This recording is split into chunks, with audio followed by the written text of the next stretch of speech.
literally, my marriage started with a big lie on my end, which was lied by omission, obviously, but that obviously didn't allow us to set real roots because I was too scared to be rejected, which has been a big fear on my backpack for years.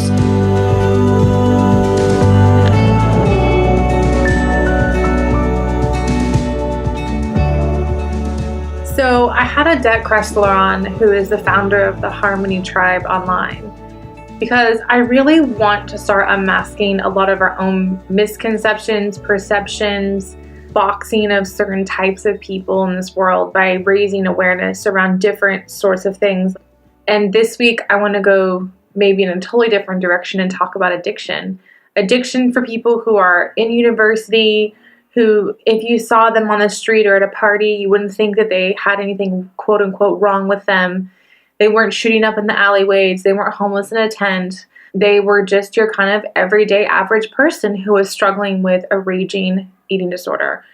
So today's podcast is all about that. And I will warn you, there is some colorful language. And also for those of you who maybe are on here that have had an eating disorder or some sort of addictive journey, or know someone and it might still be raw, or you're in the midst of it, I will warn you that this may be a little bit triggering for you. We're pretty honest and we're pretty raw about our journeys. But what I love about it is that perhaps if you have never dealt with an addiction and you haven't been around anyone who's ever dealt with an addiction, that it would perhaps give you some interesting insight into what it's like to be an addict. So I hope that you enjoy this, because for me, having 2 master's degrees with honors and successful jobs, a successful career, a 6-figure turnover business, it all looked good on paper, but inside I was literally dying with a binge eating disorder. And I want to just unmask journeys for many of us who silently suffer with addiction so that we don't have to ever again. Enjoy this episode. All right, you guys, you are in for a treat. And I promised myself in July of 2018 to start picking topics that were not just fluffy and kind and vanilla and covered in confetti. And today I'm super excited to kind of break through my commitment to myself with this podcast with Odette Cressler to talk about addiction. Because for those of you who've listened, and maybe you're just listening for the first time, I am a recovering binge eating addict, food addict. No, I don't just like food. It's an actual addiction. And I really wanted to talk to Odette about your journey. You're someone who I've followed for probably a year and a half. We kind of met through a mutual friend and we've kind of like touch base over the last year. And then finally I was like, you know what? It's time. It's time to get her on the podcast and talk about this all in divine timing. So Odette, welcome to the podcast. Thank you, Mish. I'm so excited. I know. You guys, when I met Mish, I was like, I need to be friends with Mish. I know. Like my conclusion after meeting her. And I was like, I need to be friends with Odette so she can make me a whole bunch of beautiful food from your homeland. Because Odette, you're from Mexico, aren't you? I am. I was born and raised in Guadalajara, and then I moved to San Diego. I'm actually on a trip to Guadalajara right now, but my new home is San Diego. I married an American man, and that's where we are raising our family. And your girls are so cute. I saw this video of your daughter and her hair was like all over her face, and I'm like, oh, it looks like Ainsley. Yes. It's funny because in Mexico, that shit wouldn't fly. Like you need to have hair gel and like put your kid in like legit ponytail. And over there, she's just like at the beach, barefoot, no underwear, whatever. My mom is over like in Mexico freaking out. It's kind of It's so funny. Yeah, our kids are wild. I sent Ainsley to school today with yellow Sharpie in her hair because she wouldn't wash it out. So, what can you do? So speaking of that, it's probably part of our whole kind of path of recovery and learning how to be a bit more ebb and flow and not so black and white and restrictive. I would just love to know kind of your story. And I'm just going to ask you questions through it because I think what I was saying to you before we started taping was I think our perception of addicts, or at least when I went my first psychology appointment, when I knew something was wrong and I went, I thought, I just have, a little bit of issues with food. And she's like, no, you have a proper addiction. I'm like, wait, like the people that go to like rehab, like the kind of perception of kind of like, people that are maybe not so well off, or that people who maybe are homeless or dirty or gross or criminals. Like, I'm not saying that's all addiction. I don't want to get a whole bunch of messages about that perception. But I think people have this perception maybe of that, right? And addiction is not just that. It's in every socioeconomic class, in every educational class, in every culture, in every race, and every gender. So I'd love for you to talk about your journey with addiction and kind of where you're at now in your recovery. So the floor is yours. I love that you spoke on the perception that we have. And I mean, the stigma is so real in terms of addiction. And that's why I was like really quick to hop on taking your invitation to do this, because the stigma is so real. And NADA, which is like the National Eating Disorder Association in the States, they do like events every year. And a few years back, it keeps coming back to me. A few years back, their slogan for the year was "Everybody knows somebody." Yeah. And it really just stuck to me because, first of all, there's a stigma. Second of all, it could happen to anyone. You know, it's like one of those things that are just human nature. Like, no, that'll never happen to me. That'll never be me. And that's natural, but it can happen to anyone. And the last thing is, like, you wouldn't even know who's struggling. That's I try to like live by that thought. Like, you don't know what that person's struggling with. You don't know what happens behind closed doors. Even me, before I came out, people in my family were like, what the heck? We have no idea. And that's the case for many people. And the other crazy fact, I have a great friend who is actually recovering from alcoholism, and he has a podcast too. Maybe we can link it on the show notes. It's called Recovery Elevator. Yeah. He literally grabs stats from his podcast, and most addicts are educated people with a shit ton of money, people that are successful, people that are high functioning, yet struggling and on this slow and steady decline that is making them miserable and lonely. And I mean, look at Anthony Bourdain. So it was one of those things that when I realized that I needed help, I did not want to come out because I was so terrified of that stigma and of what would people say, what would people think. And I think things just happen in the time that they're supposed to happen.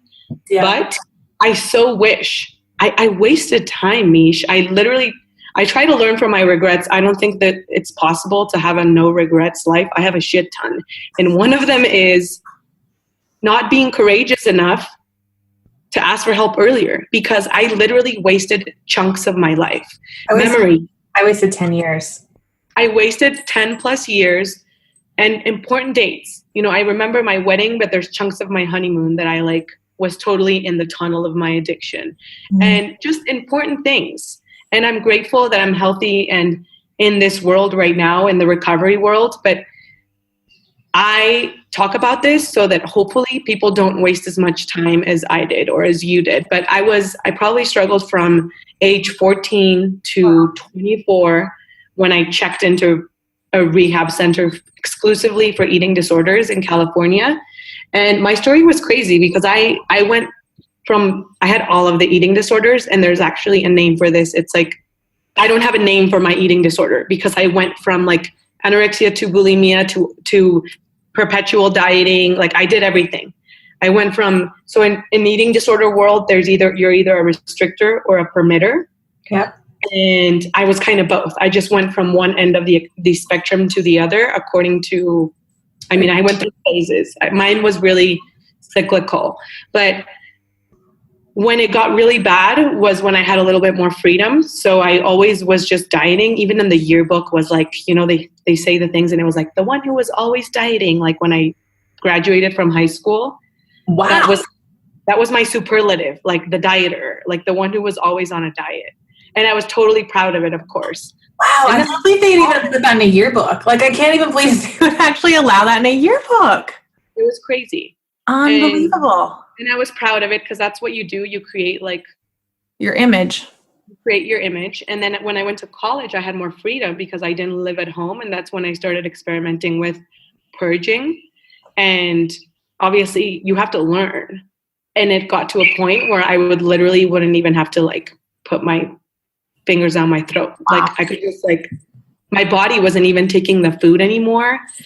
And it was terrible because I didn't even look good because if you're purging all the fucking time, your face is swollen. Like just like the effort of your body. But it got pretty bad. I actually I'm a daughter of an alcoholic. My dad's been sober for 9 years. And the biggest trait that adult kids of alcoholics have is self-sabotage, which still scares the crap out of me. Yeah. But I got into the college that I wanted to. I've always been very high functioning. I'm a high functioning addict. I got into the school that I wanted. Super excited. 2 years in, I just told my mom and dad that I wanted to come home. I still didn't have the courage to tell them that I was struggling so much that I sabotaged like my education because I really wanted to go there. And I remember like breaking up with a boyfriend that I loved to death. And I don't remember why I broke up with him. I just had to ruin something good. Like I sabotaged relationships, my career. And I did finish school, but I was miserable finishing it because it wasn't at the school that I wanted to be with the friends that I loved and had made at college. And I just sabotaged like 4 years of my life. And then my dad checked into treatment when I was in my last year of college. And that's when I met my husband. And I, like, part of the baggage that I have is that I was never really accepted or loved the way that I was. I was bullied when I was in elementary school. I didn't really look weird or funny or had braces, but I just got picked on for some reason. And it kind of stuck with me. And I always I was the friend of the boys that I wanted to date, but I was never the ones that they wanted to date. Yeah. And when I met my husband, I was head over heels in love with him. And he actually wanted to be with me. And I couldn't believe it because that had never happened. I'm like, wait, this never happens. I'm always the friend. Like, he actually wants to date me. So then I didn't tell him I was sick because I was freaking out that if I told him, he would be like, peace out, because I was sick. So I heard from him. And it was crazy. This is like novella because he came down to Mexico to ask my hand in marriage. My dad knew I was struggling, but he didn't know how bad it was. They thought I just had like food issues, but not like I could die. Don't you love that? Like, I just love when people are like, oh, you just like food too much or you just have issues with food. It's like, no, it's totally beyond that. Totally beyond that. But I was obviously too scared to say. And I was like, yeah, I've been diagnosed with depression too. So I had been like on Lexapro and on different pills.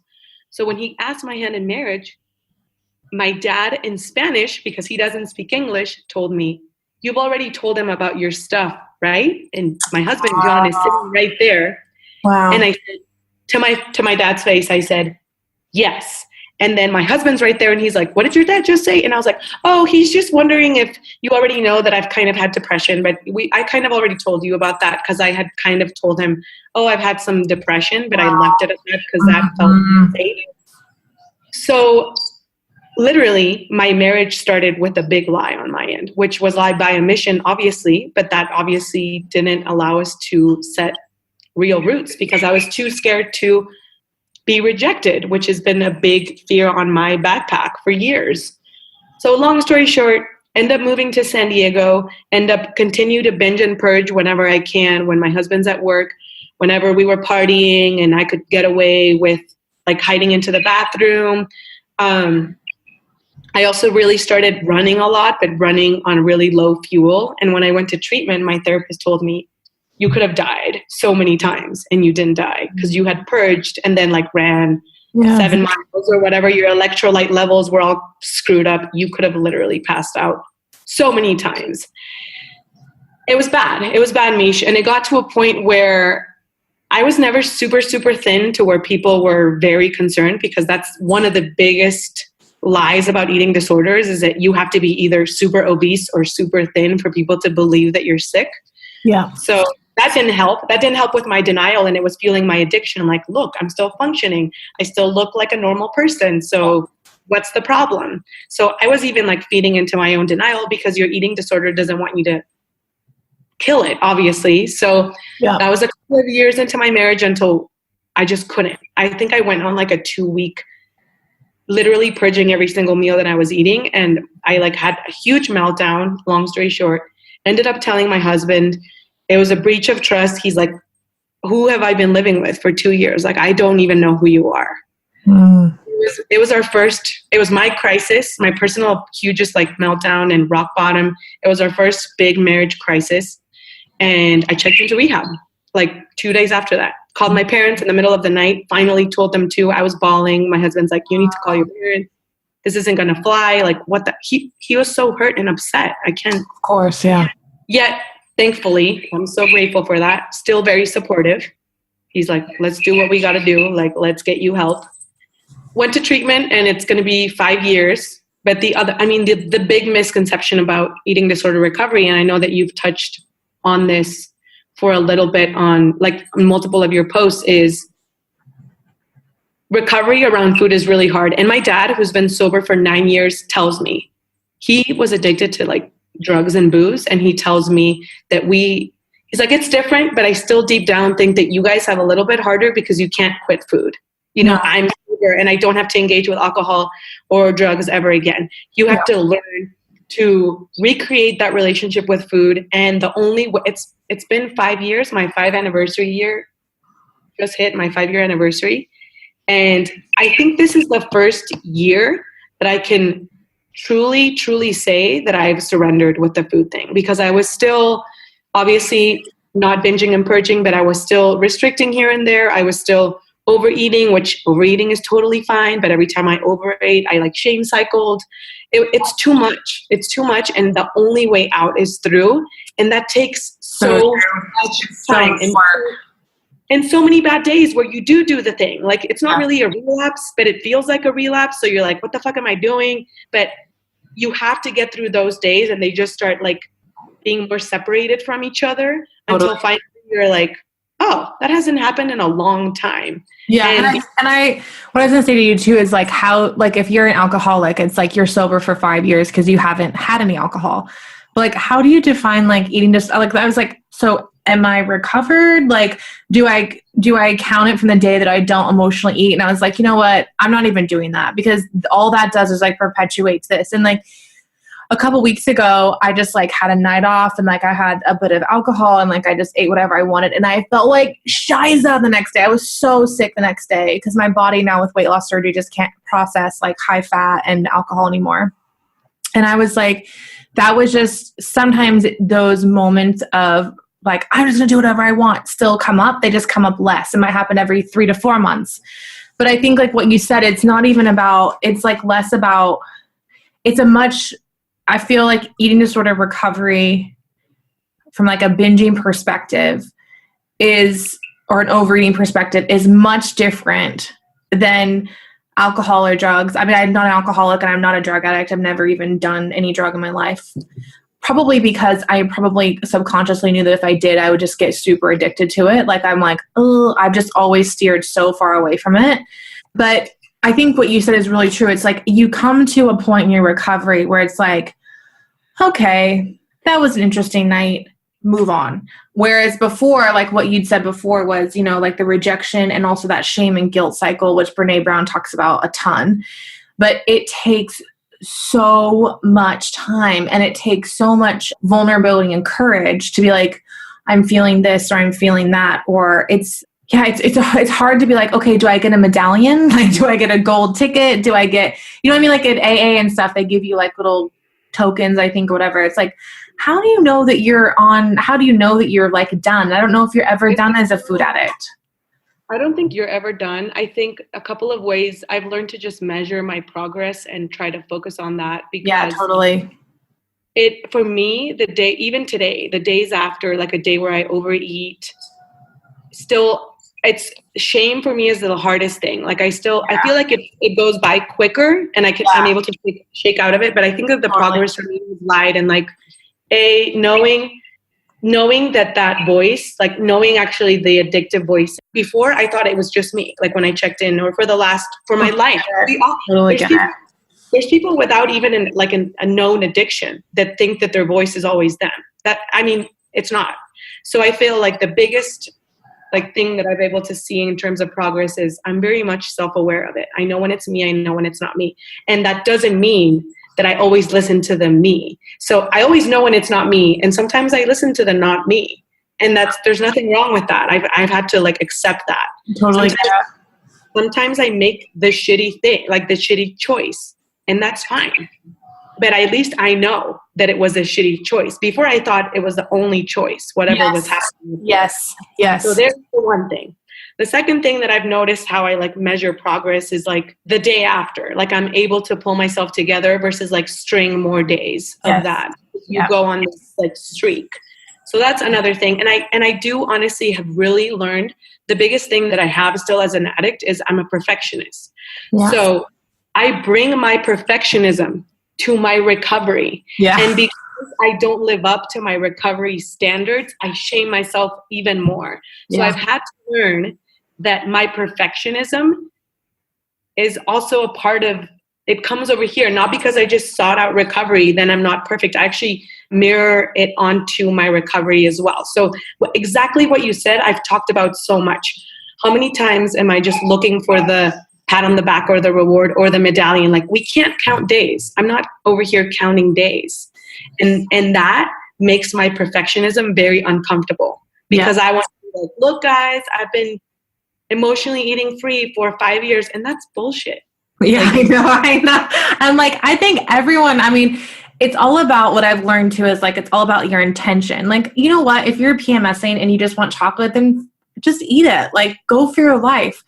But like the tipping point becomes, there's like 2 tipping points. One is this escapism on like a large scale? Like, I think we always eat and drink because we're with family or because, you know, you've had a crappy day or you've had an argument with your husband or your kids are driving you nuts. You're like, I just want a bowl of ice cream. And like, that's normal. But I think that what happens is like in the addict, it goes from normal to escapism really fast and really hard. So it's almost like my recovery. I love what you said about the idea of surrender. My recovery is how much am I tantruming? So I often find like if I see an escalation in my lack of being able to absorb like my husband or my daughter, or I feel really overwhelmed, I start like barking and tantruming. That to me is always an indicator for myself that 1, I'm going to fall off the deep end really fast because I'm not processing emotions. And 2, I'm not asking for what I want. So like one of the things that's been really helpful for me is like, okay, so not only am I surrendering to it and just ebbing and flowing with my life, but like, am I asking for what I need? Am I saying like, I need you to take Ainsley to the hardware store, which is like his favorite place to go, and I need you not to talk to me, or I need you to have sex with me. Like, that's a huge thing too. Like, I need that intimacy, like that intimacy I need. I need you to do this. I need you to tell me that you love me. I need you to hold me. So I've learned through my recovery, part of the thing that I was talking to you about earlier was rage. One of the things that surprised me so much in this path of recovery was rage. I didn't realize I had so much rage in me. And there have been moments through my recovery where it has been like a week full of rage, just like I just want to like rip things and punch things. And that is because I suppressed so much of what I needed throughout my life. And so being able to go through that, like you talked about, has been a really important part of my recovery because I was just eating to suppress the rage and to suppress the shame. And I just love what you said. It's like, it's not just like 1 day, 2 day, 3 day, 4 day. It's like, well, looking at the whole picture, like, how do you feel about where you're at right now? It comes in waves. I mean, it does come in waves, and things will trigger you. Parenting has triggered the shit out of me. Yes. Parenting triggered me too. And life happens too. Like, we are going to have multiple crises come up. Yes. Who knows? So I feel like it's that, what you're saying, as well as like, do I have new tools? Am I using my tools? One of the tools that you talked about that I had to use was like, be assertive. Like, I'm such I got this. And then I'm lashing out of everyone versus doing what you said. For me, like, I'm still super triggered at events where there's a lot of food on tables, like 4th of July or holidays. Same. I literally have learned it's literally about being humble and removing the ego and not thinking it's honestly just the ego, because I've had to be humble enough and be on my knees and tell John, at these things, I need you to come to me as upset as I'm going to get. If I'm going to come to you and say, hey, here's my plate, I'm going to eat it. I'm going to come to you and tell you I'm full. If you see me going back to the food table, I need you to come and get me. I need some accountability, because once I'm in the zone, I'm in the zone. So I need you. And of course, the times you've done it, we get in a fight because I get pissed because I feel embarrassed. But you need to use your tools. And that's one of them. Like, call me out. call me out because I know I don't trust my addiction. And that doesn't mean that I relapsed. But then the next day I had like freaking 3 burgers after this 4th of July. And like I had the meat sweats at night because I wasn't necessarily eating by myself, hiding in the pantry the way I once was, but I still use foods for the wrong reasons. So I totally get it. And like, I feel like... how do you explain to someone that you're like totally triggered by a buffet? Like I even said to Andrew, like, and I'm getting to the point now where I'm like, okay, you almost have to like do like pre-operative like meditation. Like, okay, I know I'm going to be triggered. I know that there's these food that I really want. I know that this is really difficult for me. And it's interesting how you talk about like when people hold you accountable, even gently, or even if you ask them to hold you accountable and then you just get messed. It's like the addict going, I will get whatever I want, like that. It's like being a caged lion, like that's how I know that I am out of control. When I feel like I'm a caged lion, I'm like, I am not in control right now. And it's so hard to say to someone like a buffet with like 80% of shitty food that like you wouldn't even normally eat anyways, but just the idea that you can eat as much as you want is just, it's really hard. So what are some of the strategies that you have implemented in your life to help center yourself in this journey? What are some of the things that you found as anchoring tools? First of all, I think that even though we don't count days and we don't have like this amount of dry time, we're still on a very slippery slope. I always try to keep that in mind. And I'm a super positive thinker, and I feel like that's just my normal demeanor, but I always have to keep in mind that like the danger is there. So the way to like be wary of that is through daily practices. I feel like honestly recovery is in daily practices and like listening to recovery podcasts maybe once a day, connecting with a friend that you know gets you or struggles with you. Yeah. For me, it's making sure that I'm going to the therapist at least every 2 weeks. Like I have some sort of like therapy contact. And it's learning to know yourself, because I know that for me, change triggers me. So talk about change, like recovering and then having 2 kids and having to be a working mom, and talk about change. Like women, first of all, women preach. Like we're always dealing with so much stuff. Hence, I'm always triggered. Like that's the reality. I'm always anxious. I'm always stressed. I'm always triggered. I'm always tired. So I love just making sure that I'm taking care of me. It could take 30 minutes. I'm a big believer in this, and I talk about this with some of the clients that I work with. You need to be assertive, exactly what you just said. And you need to know what works for you, because one of the things that I've been experimenting with, and I'm just going to tap into it because we're talking about addiction, is like, I know that I sabotage my recovery when I drink alcohol. I've learned that. I've learned that through trial and error. Like I've learned that I have a track record. I have a track record of nights on the toilet, not because I was too drunk, but because I had 2 drinks in me, was feeling tipsy, then ate the shit out of the buffet and went and threw it all up because I wasn't in my rational brain. So yeah, maybe I have a problem with alcohol. Maybe I don't, but I don't like what alcohol makes me do. I look perfectly normal to other people, because when I've told people, like my husband, who I love to death, and other dear friends, they're like, no way, you're dealing with your food thing, like the booze thing. You're the one who's always like the grandma who wants to go home early. And I'm like, I'm telling you, it makes me relapse, if we want to call it that. So that should be reason enough.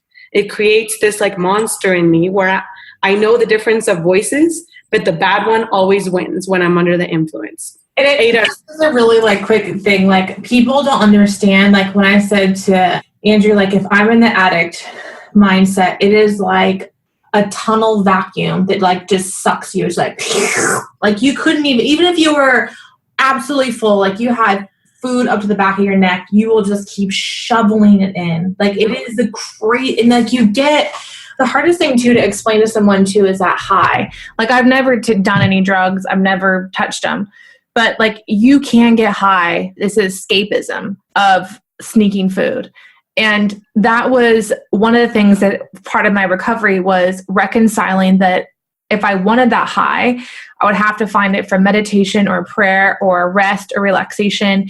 And the thing that is so frustrating to me in this world, like it makes me crazy, is that as you talked about earlier, as mothers and working mothers, we already have enough on our plate. And then there's this ridiculous amount of pressure on women, especially in the entrepreneurship, especially in network marketing, because we both have been in it, of just constantly up-leveling yourself. The next thing, the next thing, the next thing, the next thing, the next thing. It's like, just stop.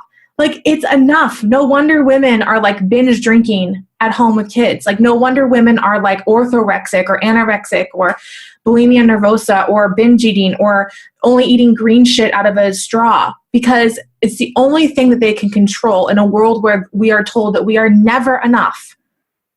And everything. We're on Instagram all the time. Like, I have moms who reach out to me like, I have no problem with food, I have no problem with booze, but I can't get off my fucking phone. It's the same thing. It's escapism. It's this escapism that we don't. That's the thing that I actually really like addiction. Like, I find it really interesting because it's so complex and interesting. And I'm like, isn't it amazing how our brain is like, I don't want to go there, so let's go eat food. Like, that's too scary for me, so let's go get pissed. Like, isn't that interesting how our brain protects us? And I love talking about it because I don't know if you read Russell Brand's book. I haven't read it yet. No, is it good? I loved it. And something that he says, that this is why I love exploring addiction. I mean, I have kids, so it's just, you think about your kids. Oh, I know.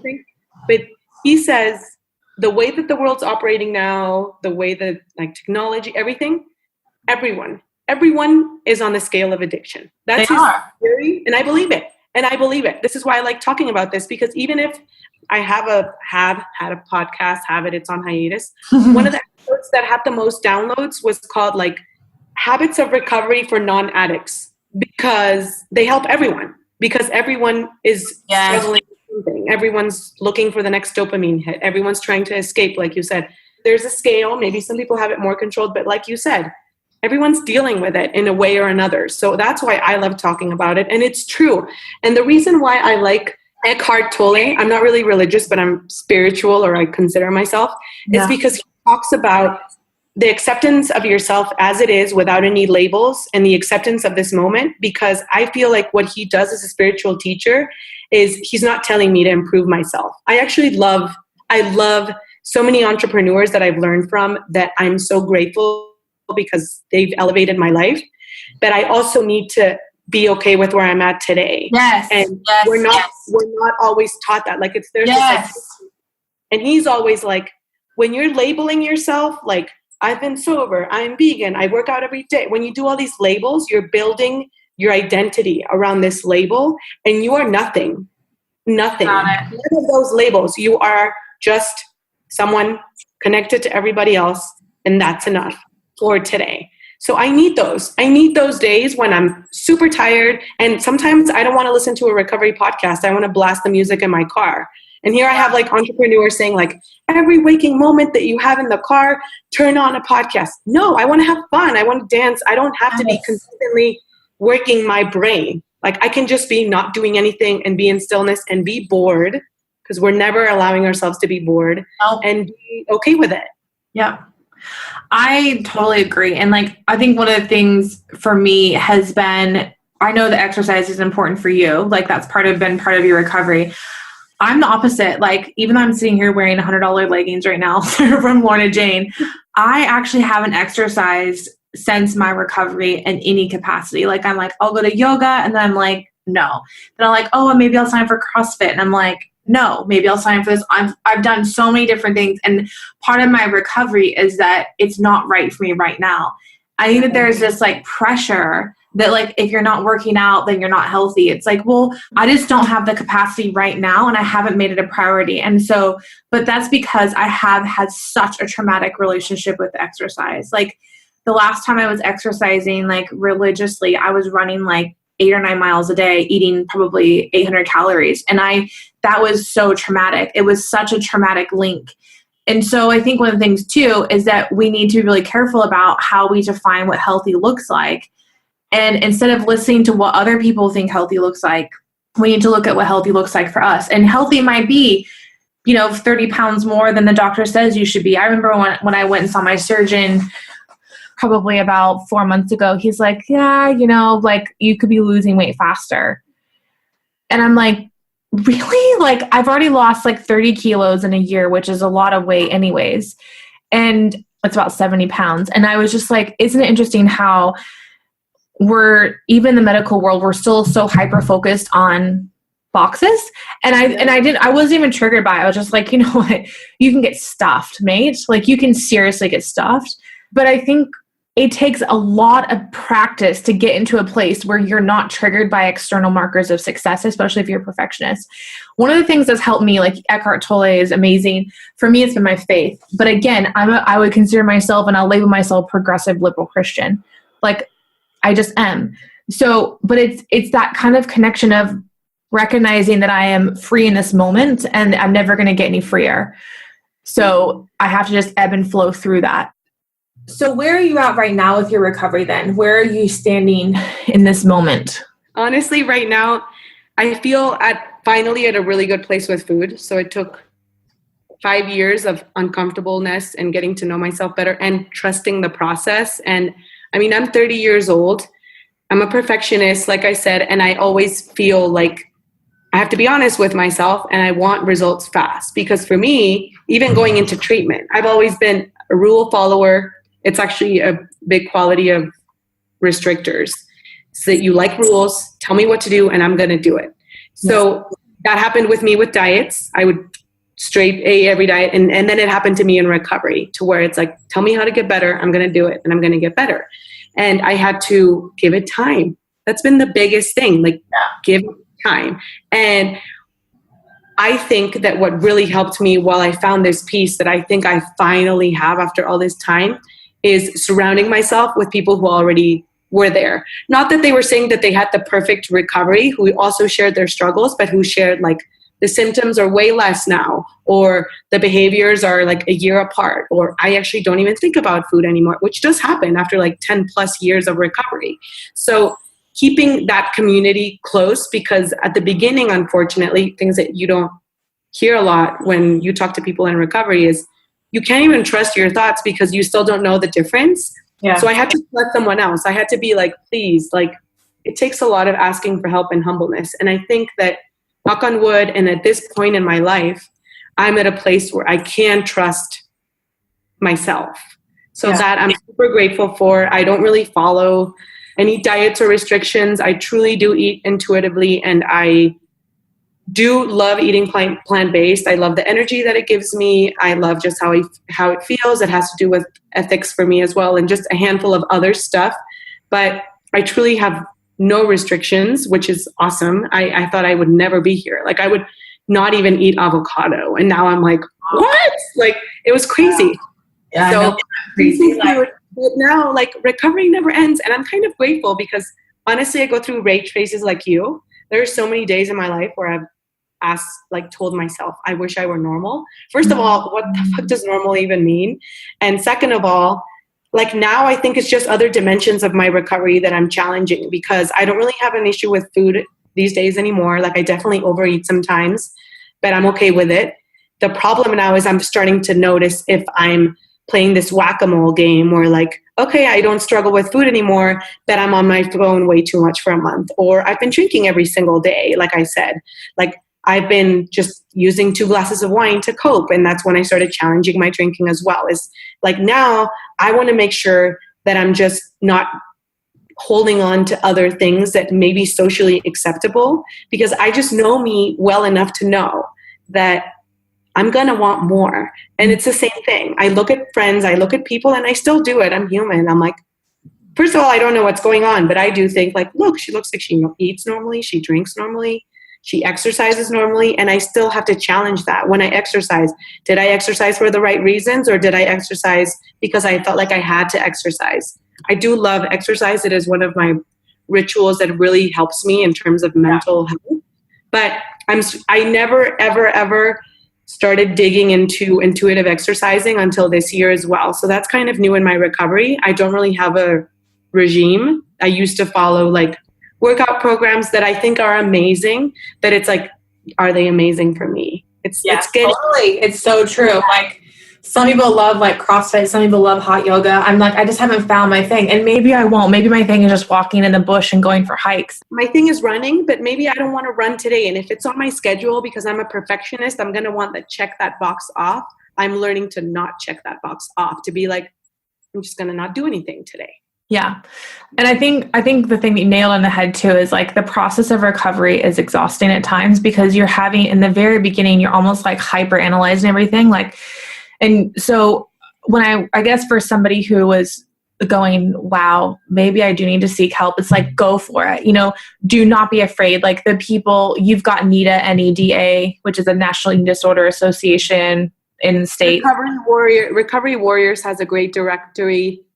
And also, you're Googling. Yeah, and also it's the Butterfly Foundation in Australia. And if you're in Australia, you can go to your GP and ask for a mental health plan, and they'll refer you. You can refer out to somebody who specializes in addiction here, which is awesome. I think it's 6 to 10 hours of heavily subsidized treatment for anyone, which is just so freaking awesome. So like I pay like $60 to see like a properly trained psych, not even a counselor. And I would encourage people to see a properly trained psych, not just a counselor, like someone who is a psych or a psychiatrist, and also who specializes in disorders, either whatever sort of addiction you think that you want to tackle. And to know that there is no shame, I think has been the biggest thing. Like I talk about it more now because I feel like, especially with binge eating, there is this kind of cloud that you should just stop eating. And like with anorexia or bulimia, I think it's more discussed, it's been around, people kind of understand, well, they kind of are able to compartmentalize it a bit more. Whereas I think like binge eating, people are like, I don't get it. Like I literally said to someone, I have a binge eating disorder, and she goes, oh, so do I. And I was like, yeah. Don't try to diminish what I just said to you. It's like someone saying like, I'm an alcoholic, like so am I, because I like to drink wine in the afternoon. Like they're not the same thing. And so I think there needs to be sensitivity around that as well. There is, and there is stigma, like you said. So don't feel ashamed. You are definitely not alone. Is a great thing that I've learned. But I do think that the quicker you get to a specific doctor, yes, the quicker find your recovery. You know, you can spend so much time just in therapy or with a counselor, and you just need to cut to it, because you will get the right tools and you won't feel like you're batshit crazy. Because when you're not going to the right person, you end up feeling like you're crazy. Yes, and then you're feeling ashamed, and then you end up feeling like, oh, I don't really have a problem. And then you keep going. And then you are like, oh crap, no, I do. I need to go find help again. And it's like this cycle. So just go to the right person if you have like a gut feeling, or if you are trying to get honest with yourself. It's so hard, but it's so worth it. And recovery is amazing most of the time. Yeah.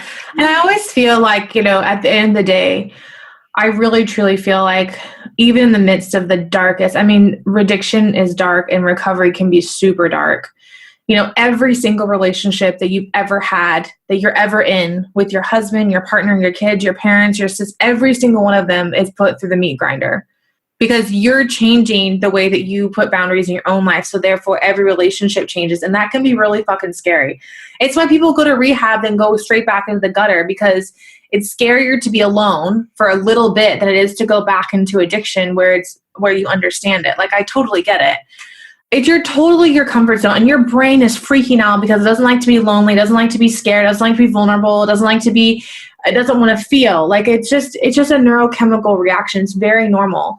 But for me, I always knew in the midst of my recovery, even in the dark, I was like, if I know this is for a purpose, like if I know that at some point, even if it means that my daughter doesn't have to deal with this shit, if that means that she's not totally whacked with food and perfectionism because I'm being courageous enough to deal with it, then that is enough to get me through.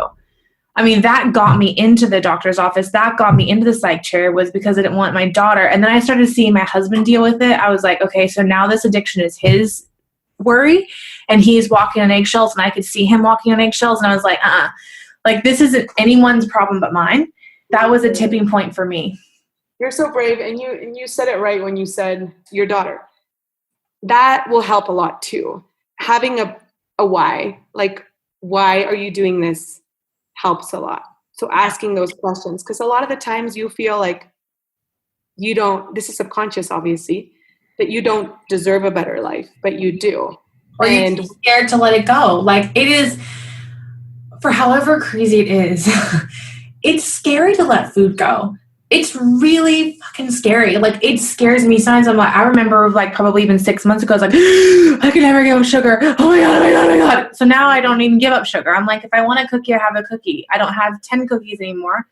If I want to have ice cream, I just have a better, healthier choice. Like, not that I'll have Halo Top or something like that, where I can't eat as much of it because it doesn't have as much sugar in it, because sugar is like cocaine. But I think that it's really scary. Like, I totally get it. Like, like even with alcohol, like if you're in a place like your dad, you know, he's probably like, oh my goodness, like if I give that up, then how am I going to cope with life? Everything. And I think that other than how am I going to cope with life, what you said was like the jackpot. It's going to change every one of your relationships. And that is scarier than letting the substance, the food, the whatever go. The fact that you're going to be challenging the status quo. You're going to be, for me, it was like challenging the way that I was met. I was like, am I going to be perceived the same way that when you, specifically with my husband, you met me? I'm a totally different person. Yeah. So the fear of like non-acceptance that I've always had, it creeps back up when my addiction's trying to yeah. He's like, I'm not going to like you anymore, remember? And it messes with you to where going back to your old ways seems safer, more comfortable, and giving you that sense of connection. But I feel like, and Brené Brown talks about this all the time, I know the biggest thing that I don't like doing now is betraying myself. I love that. So true. I didn't have a relationship with myself. I didn't have the worth that I have now. So now, even though relationships change and it's uncomfortable and whatever the case may be, I'm okay with that because I'm staying true to myself. When you say no to other people, you're saying yes to yourself. And that is work and that is hard. But it always gives me my peace of mind when I do that. I love it. So, Odette, thank you. We could talk for hours, me. I know we could. We have so much more we could talk about. But I wanted to say, where can people find you? Where can people connect with you? I'm mainly on Instagram these days. It's at The Harmony Tribe. It's my handle, at The Harmony Tribe. And I also have a website. It's also theharmonytribe.com. Sometimes I podcast. Sometimes I blog. I'm kind of all over the place. And this kind of has been a little bit of a challenging year for me. So I've been sharing about that. But I'm a grand optimist, so most of my posts are pretty sappy. But I also share that. I also share the dark days. But I'm mostly there, and I'm on Facebook too. The Harmony Tribe. You got two super cute kids, and you also speak Spanish as well, which is very cool. Yeah, my parents only speak Spanish. My kids only speak Spanish to me. So if you ever need just Mexico recommendations, I can also be your go-to. You're like a jack of all trades. Or if you speak Spanish or know someone that needs recovery, then yes, I can always help you with that as well in Mexico. So thank you so much, Odette. You are a gem and your voice, and I know that your journey is going to help so many people find their own journey of recovery as well. So thank you. Ditto, my friend. Ditto. I'm so proud of you. I'm so happy you're doing this. Thank you for coming on. I appreciate it. Thank you. Thank you for joining me today. If you'd like more information about myself, my journey, my public speaking engagements, or life coaching with me, please head to my website, mishpope.com. If you can kindly leave me a beautiful review on iTunes, I would be forever grateful. I can't wait to connect again in the next episode.